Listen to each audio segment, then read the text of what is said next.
నమస్కారం. రవి కిరణాల న్యూస్ స్వాగతం. ముందుగా ముఖ్యాంశాలు. విజన్ జగన్ది భజన చంద్రబాబుదన్న అమర్నాథ్. విశాఖ మెట్రో రిపోర్ట్ రాకపోవడంపై విమర్శ. అప్పుల పాలనతో రాష్ట్ర భవిష్యత్తు దెబ్బతింటోందని ఆరోపణ. ప్రచారానికే ప్రభుత్వం ప్రాధాన్యతిస్తోందని వ్యాఖ్య.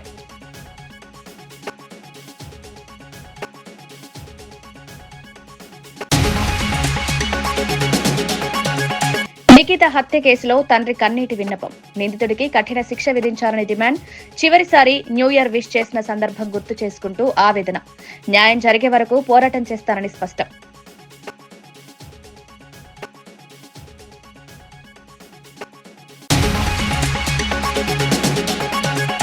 కవిత పార్టీ పెట్టుకోవడంపై బీజేపీ అభ్యంతరం లేదన్న బీజేపీ అధ్యక్షుడు రామచంద్రరావు. అవినీతి ఆరోపణలపై విచారణ చేయాలని డిమాండ్. చట్టం ముందు అందరూ సమానమేనన్న వ్యాఖ్య. వ్యక్తిగత ప్రయోజనాల కోసం వ్యవస్థలు దెబ్బతీయొద్దని హితవు.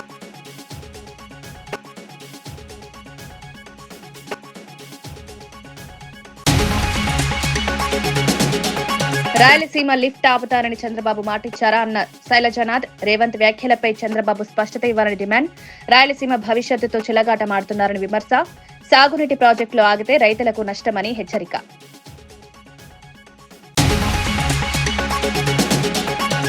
వ్యక్తిగా వెళ్తున్నా రాజకీయ శక్తిగా తిరిగి వస్తారని రాజకీయ పార్టీపై కవిత కీలక ప్రకటన. తెలంగాణ జాగృతి త్వరలోనే రాజకీయ పార్టీగా అవతరిస్తుందన్న కవిత. వచ్చే ఎన్నికల్లో ఖచ్చితంగా పోటీ చేస్తామని వెల్లడి. తనది ఆస్తుల పంచాయతీ కాదని ఆత్మగౌరవ పంచాయతీ అన్న కవిత.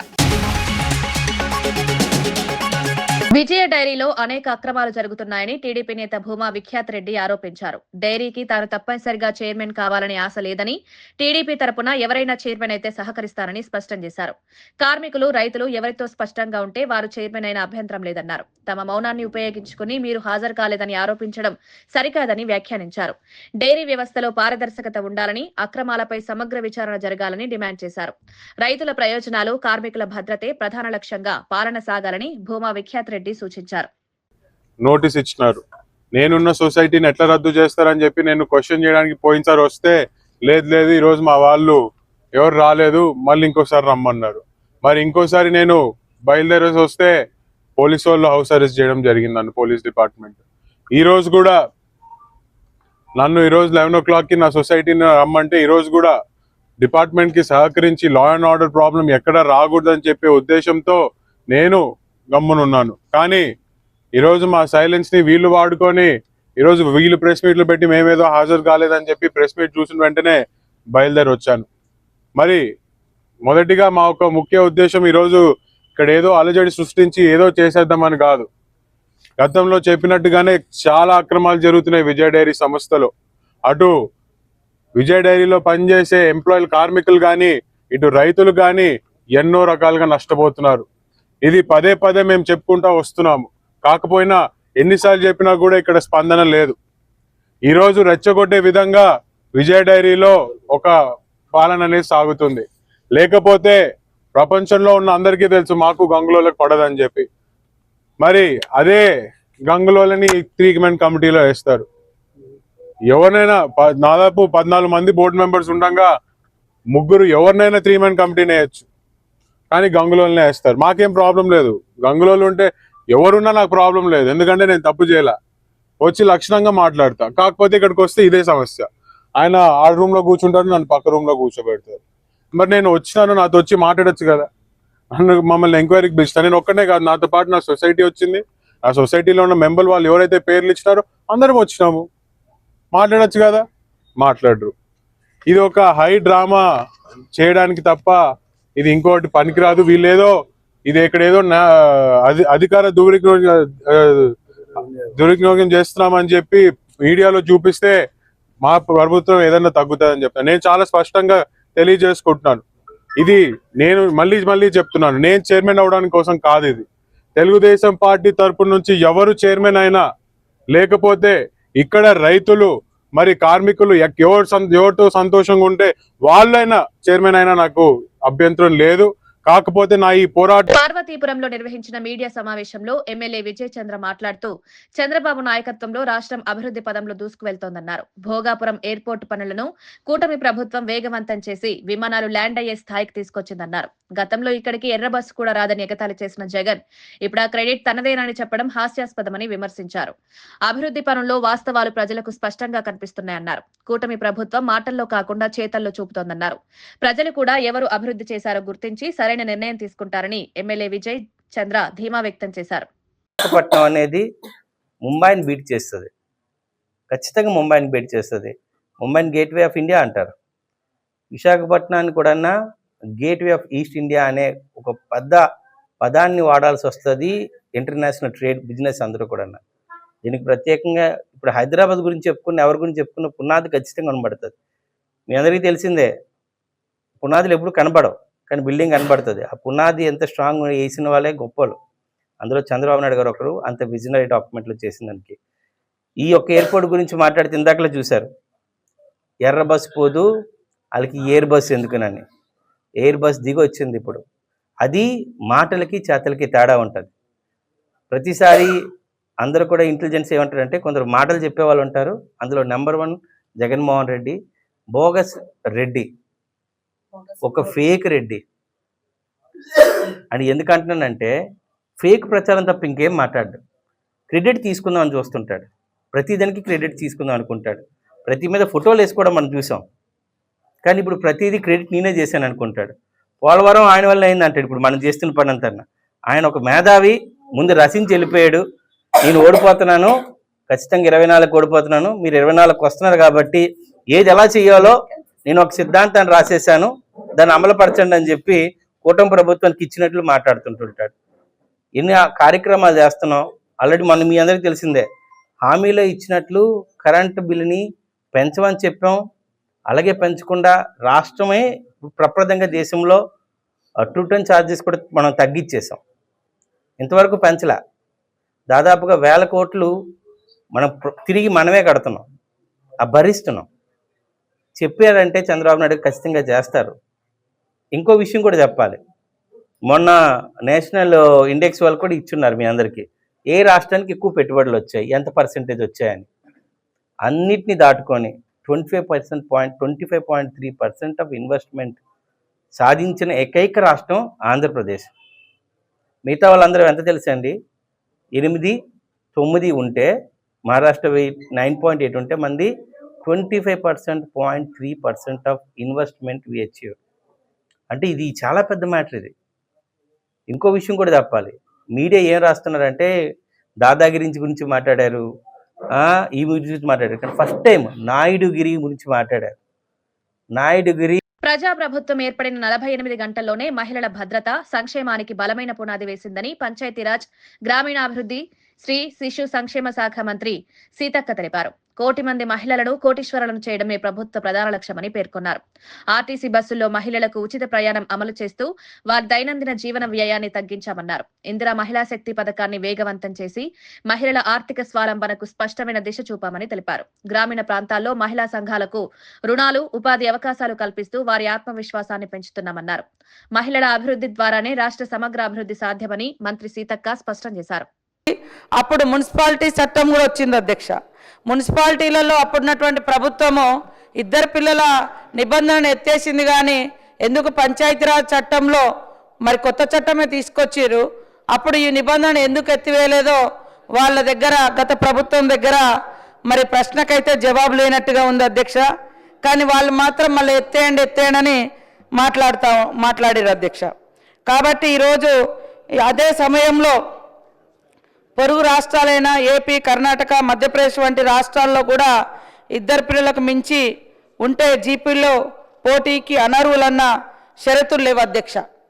కాబట్టి గ్రామీణ ప్రాంత ప్రజల ఆకాంక్షలు, ప్రజల అభిప్రాయాలు, కోర్టు కేసులు, జనాభా తగ్గుదల వంటి కారణాలు ఇవన్నింటినీ దృష్టిలో పెట్టుకొని ఈ ఎలక్షన్లో పోటీకి 2 పిల్లలు మించి ఉంటే మరి అనర్హులు అనేటువంటి నిబంధన తీసేసి మన యొక్క ప్రభుత్వం అందరి అభిప్రాయాలను గౌరవించి రాష్ట్ర ప్రయోజనాలను దృష్టిలో పెట్టుకొని మరి 1:1 7 లాగా ఉండేటువంటి పాపులేషన్ ఉంటే రాబోయే తరాలు అంతరించిపోయే ఉంటుంది జనాభా తగ్గుదల మూలంగా. కాబట్టి ఆ నిష్పత్తిని పెంచాలనే లక్ష్యంతో కూడా రాష్ట్ర ప్రయోజనాలు, సమాజ ప్రయోజనాలు, తెలంగాణ ప్రయోజనాలను దృష్టిలో పెట్టుకొని ఈ యొక్క పంచాయతీరాజ్ చట్టం సవరణ చేయడం జరుగుతూ మేము ముందుకు ఈ బిల్లు తీసుకురావడం జరిగింది అధ్యక్ష. రాష్ట్ర ఆర్థిక పరిస్థితిని గాడిలో పెట్టేందుకు గత ప్రభుత్వంలో తీసుకున్న అప్పులపై వడ్డీ భారాన్ని తగ్గించేలా డెట్ రీస్ట్రక్చరింగ్ ను విజయవంతంగా పూర్తి చేశామని ఐటీ పరిశ్రమల శాఖ మంత్రి దుద్దిళ్ల శ్రీధర్ బాబు వెల్లడించారు. గ్రేటర్ హైదరాబాద్ నగరాభివృద్ధి కోసం చరిత్రలో తొలిసారిగా బడ్జెట్ లో 10,000 కోట్లు కేటాయించిన ఘనత ముఖ్యమంత్రి రేవంత్ రెడ్డి నాయకత్వంలోని ప్రభుత్వానిదని తెలిపారు. ఆర్థిక క్రమశిక్షణతో పాటు అభివృద్ధి లక్ష్యాలను సమతుల్యంగా ముందుకు తీసుకెళ్తున్నామన్నారు.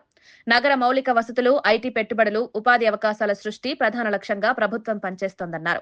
అప్పుల నిర్వహణలో పారదర్శకత పాటిస్తూ రాష్ట్ర విశ్వసనీయతను పెంచుతున్నామని, దీనివల్ల భవిష్యత్తులో మరిన్ని పెట్టుబడులు వచ్చే అవకాశం ఉందని మంత్రి స్పష్టం చేశారు.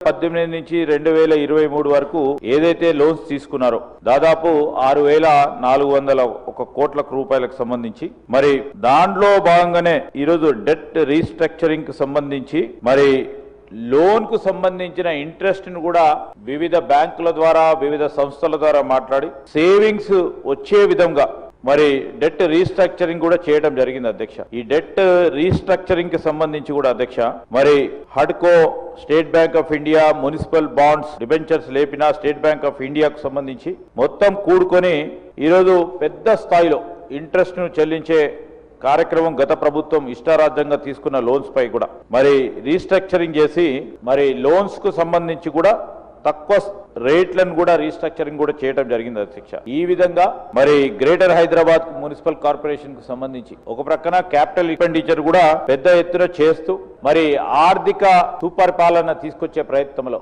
డిసిప్లిన్ తీసుకొచ్చే ప్రయత్నం చేస్తూ లోన్స్ రేస్ చేయకుండా ఇక్కడ ప్రజానికానికి సంబంధించిన కనీస అవసరాలను తీర్చే ప్రయత్న భాగంలో ఎక్కడ కూడా నిఖిత హత్య కేసులో ఆమె తండ్రి తీవ్ర ఆవేదన వ్యక్తం చేశారు. తన బిడ్డను చంపిన వ్యక్తికి కఠిన శిక్ష విధించాలని రాష్ట్ర, కేంద్ర ప్రభుత్వాలను కోరారు.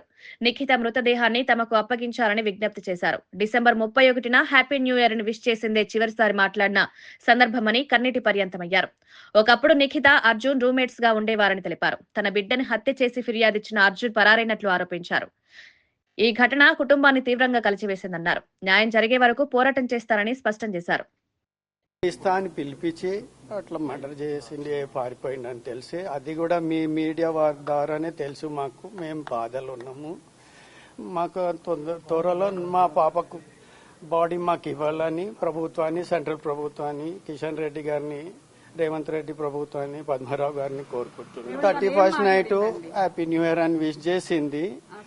అక్కడికి ఇక్కడికి నర్వస్ డిఫరెన్స్ ఏమో, ఆ తర్వాత అక్కడ పోయింది. అదే చివరిది అండి. అదే కొన్ని ప్రెస్లల్లో ఎక్స్ బాయ్ ఫ్రెండ్ అని వస్తుంది. అట్లాంటి తప్పుడు వదంతాలు ఏం పెట్టకండి.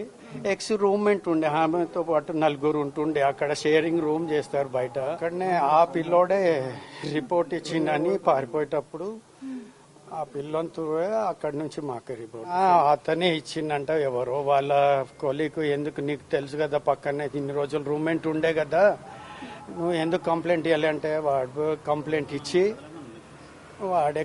ఇచ్చి ఇండియాకి పారిపోయిందంట. వాడిని పట్టుకొని కఠినంగా శిక్ష చేయండి. కల్వకుంట్ల కవిత జాగృతి తప్పకుండా రాజకీయంగా పార్టీ ఎదుగుతుందని స్పష్టం చేశారు. తెలంగాణ ప్రజల హక్కుల పరిరక్షణే లక్ష్యంగా పనిచేస్తామన్నారు. రాబోయే అసెంబ్లీ ఎన్నికల్లో తప్పకుండా పోటీ చేస్తామని ప్రకటించారు. ప్రజలు తమకు మద్దతివ్వాలని, ముఖ్యంగా యువత పిడికిలి బిగించి తమతో కలిసి రావాలని పిలుపునిచ్చారు. తెలంగాణ సమాజంలో మహిళలు, యువత, బలహీన వర్గాల హక్కుల కోసం పోరాటం చేస్తామన్నారు. రాజకీయాల్లో కొత్త దిశను చూపించాలనే సంకల్పంతో ముందుకు వెళ్తున్నామని తెలిపారు. ప్రజాస్వామ్యాన్ని బలోపేతం చేయడమే తమ లక్ష్యమని స్పష్టం చేశారు. తెలంగాణ భవిష్యత్తు కోసం ప్రజలు ఆలోచించి నిర్ణయం తీసుకోవాలని కోరారు.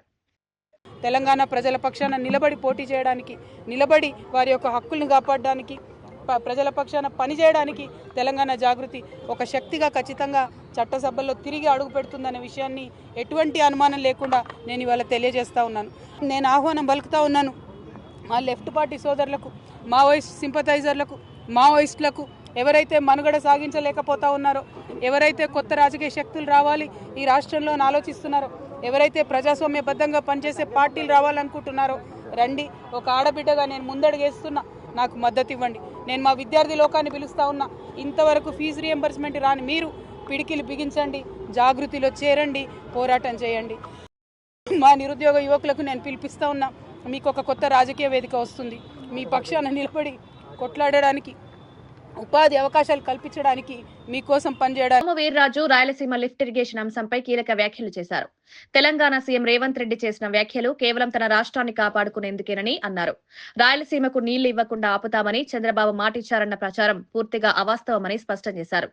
జగన్ ముఖ్యమంత్రిగా ఉన్న సమయంలోనే రాయలసీమ లిఫ్ట్ ఇరిగేషన్ కు 3,400 కోట్ల నిధులు కేటాయించారని గుర్తు చేశారు. అదే సమయంలో కొంతమంది కోర్టుకు వెళ్లి పనులు నిలిపివేయాలని ప్రయత్నించారని తెలిపారు. నీటి ప్రాజెక్టులపై రాజకీయ ఆరోపణలు చేయడం మానుకుని ప్రజల అవసరాలపై దృష్టి పెట్టాలని సూచించారు. రాయలసీమ రైతుల ప్రయోజనాల లక్ష్యంగా నిర్ణయాలు తీసుకోవాలని హితవు పలికారు. ఆయన ముఖ్యమంత్రి ఉండగా ప్రారంభోత్సవం చేయడం, దాన్ని కోర్టులో అవతల వాళ్ళు వాదన వేయడం, దానికి 3 సంవత్సరాల్లో జగన్మోహన్ రెడ్డి గారి ప్రభుత్వం ఏ విధంగానూ కూడా చర్య తీసుకోకుండా గాలికి వదిలేయడం మూలంగా ఈ సమస్య ఈవేళ తల ఎత్తిందనేటువంటి విషయాన్ని స్పష్టంగా మీకు నేను తెలియజేస్తున్నాను. పేర్ని నాని ఏపీ సీఎం చంద్రబాబు నాయుడుపై తీవ్ర విమర్శలు చేశారు. దేశవ్యాప్తంగా ఉన్న 26 కిమ్స్ ఆసుపత్రుల్లో ప్రేమ్ చంద్ షా అనే డాక్టర్ అసలే లేడని ఆరోపించారు. ఎక్కడైనా బాత్రూంలు శుభ్రం చేసే వ్యక్తి ఉన్నా అతని పేరు చివర షా లేదని ఎద్దేవా చేశారు. గతంలో వంట మనుషులతో చంద్రబాబు ఎంఓయూలు చేసుకున్నారని కేసీఆర్ అన్న మాటలను గుర్తు చేశారు. దమ్ముంటే ప్రేమ్ చంద్ షా ప్లే స్లిప్పులు, అధికారిక లేఖలను విడుదల చేయాలని కిమ్స్ యాజమాన్యానికి చంద్రబాబుకు సవాల్ విసిరారు. ప్రజలను మభ్యపెట్టే ప్రచారాలతో ప్రభుత్వం ముందుకు వెళ్లలేదని విమర్శించారు. నిజాలు బయట పెట్టాల్సిన బాధ్యత సీఎంకే ఉందన్నారు. 26 హాస్పిటల్లో ఒక్క ప్రేమ్చంద్ షా డాక్టర్ అనేవాడు లేడు. అమ్మని ఇదేంట్రా, డాక్టర్ ప్రేమ్చంద్ షా అనేవాడు కిమ్స్లో లేడా? ఇదేంటి కిమ్స్ డాక్టరు, గుండె డాక్టరు, నెట్వర్క్ ఉంది, హీజ్ అసోసియేటెడ్ విత్ కిమ్స్ అన్నాడు.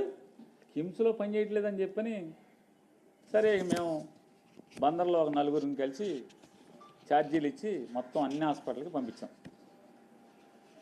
మా వాళ్ళనే వెళ్ళారు, బాబు కనుక్కురండి ఒకసారి అసలు ఏ హాస్పిటల్ ఈ ప్రేమ్చంద్ షా అనేవాడు ఏ కిమ్స్లో ఏం చేస్తున్నాడని చెప్పని. ఎన్ని చోట్ల 26 సెంటర్లో వెళ్ళి ఎన్ని చోట్లకి వెళ్ళినా కూడా డాక్టర్లో ప్రేమ్చంద్ షా లేడండి. గుండె డాక్టర్ అసలే లేడు, అసలు డాక్టర్ లేడు, మత్తు డాక్టర్ కూడా లేడు, రక్త పరీక్షలు చేసే డాక్టర్ కూడా ప్రేమ్చంద్ షా అనేవాడు లేడు. ఏమండి పోనీ మీ గుమ్మస్తాలు ఎవరన్నా ఉన్నారండి? అసలు గుమ్మస్తా అనేవాడు ఎవడు ప్రేమ్చంద్ షా లేడు. ఏమండి పోనీ కాంపౌండర్ ఎవడన్నా ఉన్నాడండి? మేల్ నర్సులు ఎవడన్నా ఉన్నాడండి? అసలు మేల్ నర్సు కాదు, అసలు ఎవడు లేడయ్యా. ఎవడన్నా ఇంకెవడన్నా ఉన్నాడండి అంటే పోనీ ఏమన్నా అటెండర్లు కానీ, అటెండర్లో కూడా ఎవడో లేడయ్యా.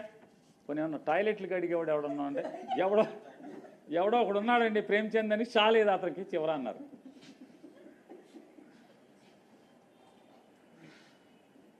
షా లేదు కానీ కిమ్స్లో ఒక ప్రేమ్చంద్ ఉన్నాడు, టాయిలెట్లు కడుగుతాడని చెప్పారు.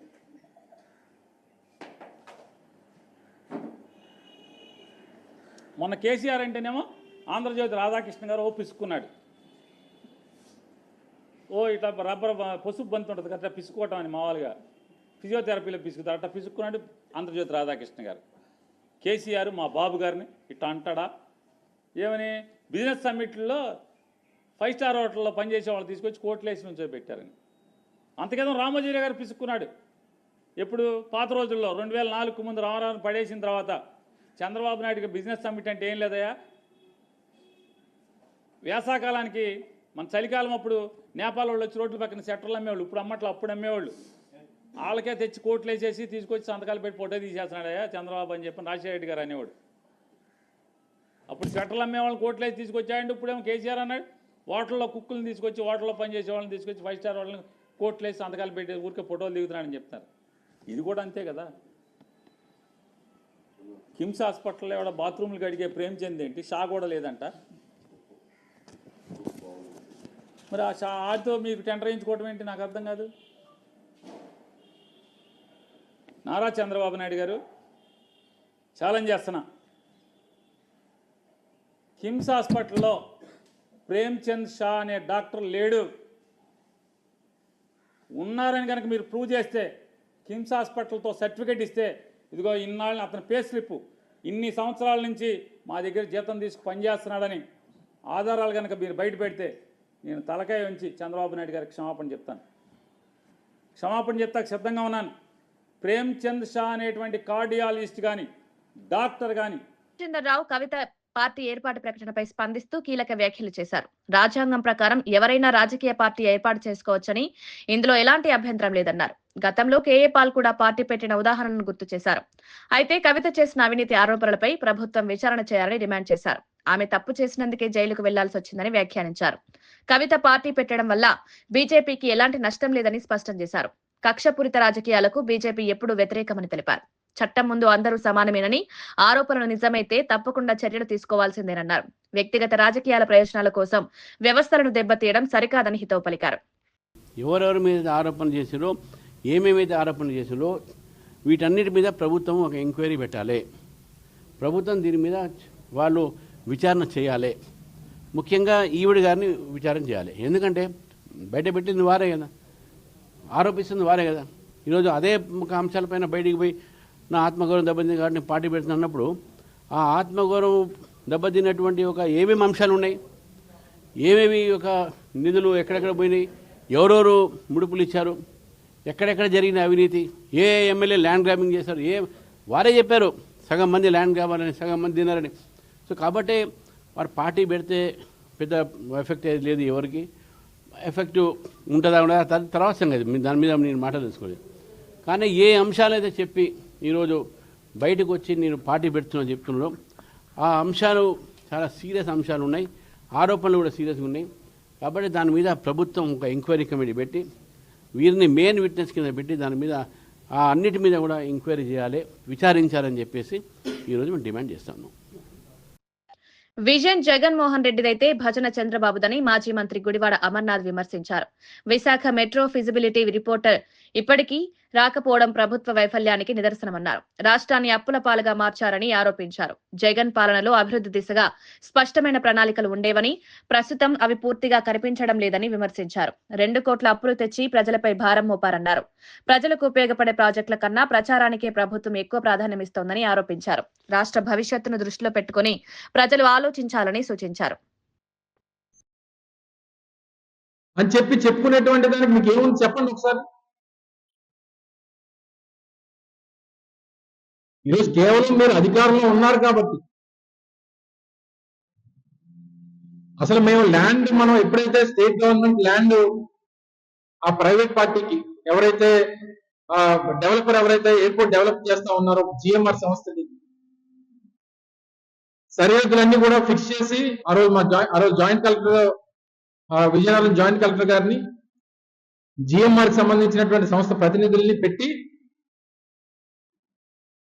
ల్యాండ్ సరిహద్దులన్నింటినీ కూడా ఫైనలైజ్ చేసి వారు కాంపౌండ్ వాల్ నిర్మాణం చేసుకున్న తర్వాత పర్మిషన్స్ వరకు ల్యాండ్ హ్యాండ్ ఓవర్ చేసుకోవడం, ల్యాండ్ హ్యాండ్ ఓవర్ చేయడం వరకు రాష్ట్ర ప్రభుత్వం తాలూకు పాత్ర. ఎప్పుడైతే ల్యాండ్ హ్యాండ్ ఓవర్ చేసిన తర్వాత వారికి ఏదైతే 2203 ఎకరాలు ల్యాండ్ హ్యాండ్ ఓవర్ చేసిన తర్వాత అక్కడి నుంచి ప్రతి రూపాయి కూడా ఆ సంస్థకు సంబంధించినటువంటి పెట్టుబడి తప్ప రాష్ట్ర ప్రభుత్వం పెట్టుబడి ఉండదు. ఈ ఓవరాల్ ప్రాజెక్ట్ లో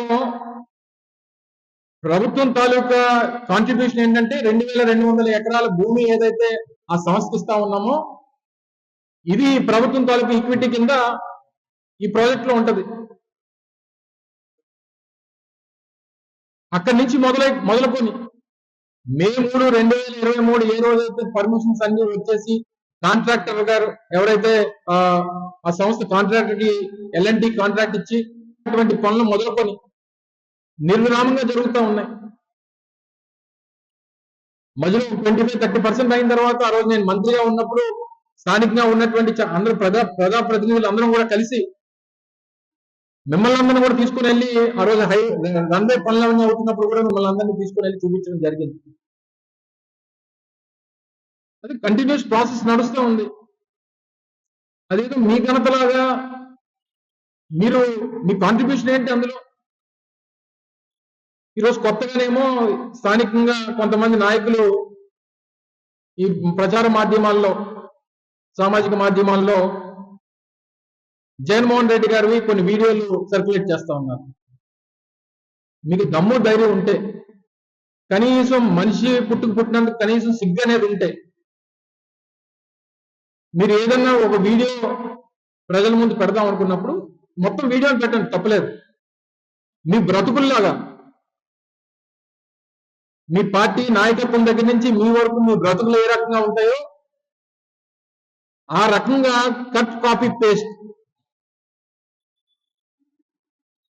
కట్ ఎక్కడో మాట్లాడింది మీకు కావాల్సినటువంటిది కట్ చేసుకొని దాన్ని సామాజిక మాధ్యమాల్లో పెట్టి ప్రజల్ని తప్పుదో పట్టించాలన్నటువంటి ప్రయత్నం చేస్తా ఉన్నారు. ఏమని జగన్మోహన్ రెడ్డి గారు భోగాపురం ఎయిర్పోర్ట్ ని వ్యతిరేకించారని, లేదా మీరు భోగాపురం ఎయిర్పోర్ట్ కి సంబంధించినటువంటి దాంట్లో అవసరమైతే కోర్టుకు వెళ్తామని ఎందుకు చెప్పారు జగన్మోహన్ రెడ్డి గారు ఆ రోజు 2016 సంవత్సరంలో, బహుశా 15-16 సంవత్సరాల్లో ఒక ఎయిర్పోర్ట్ నిర్మాణం చేద్దాం అనుకున్నప్పుడు ఎంత కావాలి, ఎంత స్థలం కావాలి, ఆ ఎయిర్పోర్ట్ కి సంబంధించినటువంటి వ్యవహారాల విషయంలో ఎంత స్థలం కావాలి, అంత కలిపి బహుశా నాకు తెలిసి 2500 నుంచి 3000 ఎకరాలు. మరి ఆ రోజు మీరు ముఖ్యమంత్రిగా చంద్రబాబు నాయుడు గారు చెప్పినటువంటి మాట ఏంటి? భోగాపురం ఇంటర్నేషనల్ ఎయిర్పోర్ట్ కోసం 15,000 ఎకరాలు తీసుకుంటామని చెప్పాడు. 15,000 ఎకరాల కూటమి ప్రభుత్వం హిందువుల పట్ల అగౌరవంగా వ్యవహరిస్తోందని వైఎస్ఆర్సీపీ రాష్ట్ర అధికార ప్రతినిధి మార్గాని భరత్ ఆరోపించారు. శైవ వైష్ణవ క్షేత్రాల్లో వరుసగా అపచారాలు జరుగుతున్నాయని విమర్శించారు. టీటీడీ చరిత్రలో తొలిసారి భక్తులు దర్శనానికి రావద్దని చెప్పే పరిస్థితి ఏర్పడిందన్నారు. సామాన్య భక్తులకు దర్శనాలు లేకపోయినా వీఐపీలకు మాత్రం ప్రత్యేకంగా దర్శనాలు నిర్వహిస్తున్నారని ఆవేదన వ్యక్తం చేశారు. ఆలయాల భద్రత విషయంలో ప్రభుత్వం పూర్తిగా విఫలమైందని ఆరోపించారు. భక్తుల విశ్వాసాలతో ఆడుకుంటే ప్రజలు సహించరని హెచ్చరించారు. వెంటనే ఆలయాల భద్రతపై సమీక్ష చేసి చర్యలు తీసుకోవాలని డిమాండ్ చేశారు.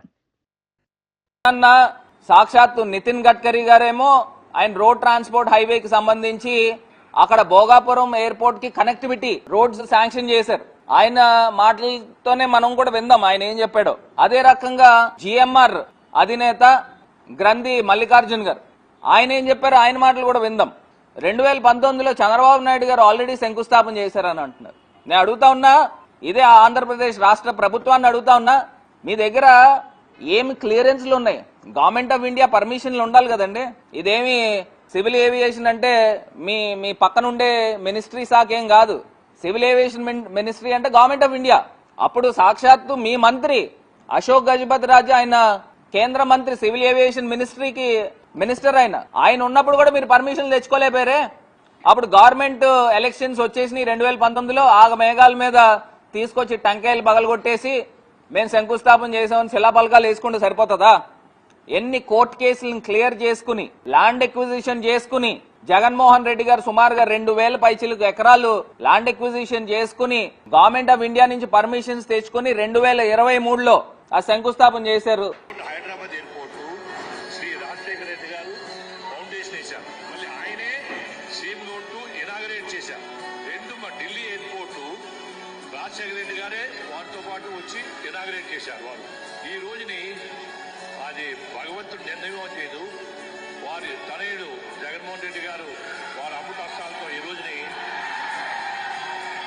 నాకు ఫౌండేషన్ వేయడం అది రెండో సంతోషమైంది. నిజంగాను వారే దీన్ని మళ్ళీ ఇనాగరేట్ చేయాలని నేను భగవంతుడిని కోరుకుంటున్నాను. నేను ఇది ఈ రోజున జిఎంఆర్ చైర్మన్ ఆయన చెప్పాడు. ఇప్పుడు వీళ్ళు క్రెడిట్ చోరీ ఆయన అంటాడు. రామ్మోహన్ నాయుడు అంటాడు చంద్రబాబు నాయుడు గారి యొక్క ప్రాజెక్ట్ అంటది, ఆయన బ్రెయిన్ చైల్డ్ అంట. అసలు ఏంది ఇది క్రెడిట్ చోరీలు ఏంది? ఆయన నితిన్ గడ్కరీ గారు కూడా ఉన్నారండి, ఒక్కసారి చూడండి. ఆయన గ్లోబల్ సమిట్ లో చెప్పింది. One of the important demand from the Chief Minister is with me, that is the making of 6-lane Vizag Port Highway and NS16 near Bhogapuram. The length is 55 km, cost is 6,300 crore, and state is going to contribute for land and giving me some concession. I already request the Chief Minister and the Chief Secretary. They have given me the letter and also 157 acres of land for multimodal logistic park they are giving. From my ministry, I have sanctioned this important project. which is very important for Andhra Pradesh and dream project of Honorable Chief Minister. Many times he requests me about this proposal. Today I am happy that we are sanctioning this project. Once again, my best luck to development of Andhra Pradesh and people of Andhra. Thank you very much. Namaskar. వార్తలు ముగించే ముందు ముఖ్యాంశాలు మరోసారి. Vision జగన్ది, భజన చంద్రబాబుదన్న Amarnath. Visakha metro report రాకపోవడంపై విమర్శ. అప్పుల పాలనతో రాష్ట్ర భవిష్యత్తు దెబ్బతింటోందని ఆరోపణ. ప్రచారానికే ప్రభుత్వం ప్రాధాన్యతిస్తోందని వ్యాఖ్య.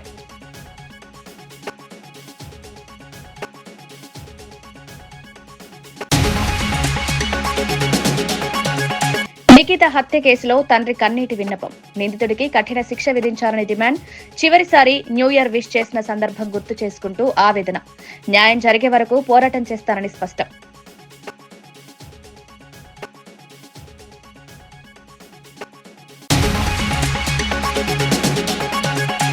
కవిత పార్టీ పెట్టుకోవడంపై బీజేపీ అభ్యంతరం లేదన్న బీజేపీ అధ్యక్షుడు రామచంద్రరావు. అవినీతి ఆరోపణలపై విచారణ చేయాలని డిమాండ్. చట్టం ముందు అందరూ సమానమేనన్న వ్యాఖ్య. వ్యక్తిగత ప్రయోజనాల కోసం వ్యవస్థలు దెబ్బతీయొద్దని హితవు.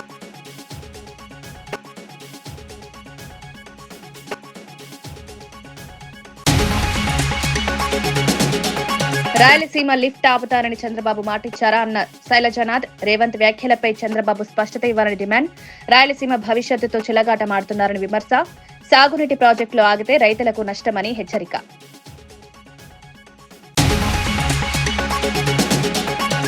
వ్యక్తిగా వెళ్తున్నా రాజకీయ శక్తిగా తిరిగి వస్తారని రాజకీయ పార్టీపై కవిత కీలక ప్రకటన. తెలంగాణ జాగృతి త్వరలోనే రాజకీయ పార్టీగా అవతరిస్తుందన్న కవిత. వచ్చే ఎన్నికల్లో ఖచ్చితంగా పోటీ చేస్తామని వెల్లడి. తనది ఆస్తుల పంచాయతీ కాదని ఆత్మగౌరవ పంచాయతీ అన్న కవిత. ఈనాటి వార్తా విశేషాలు. మరో బులెటిన్లో మళ్ళీ కలుద్దాం. నమస్కారం.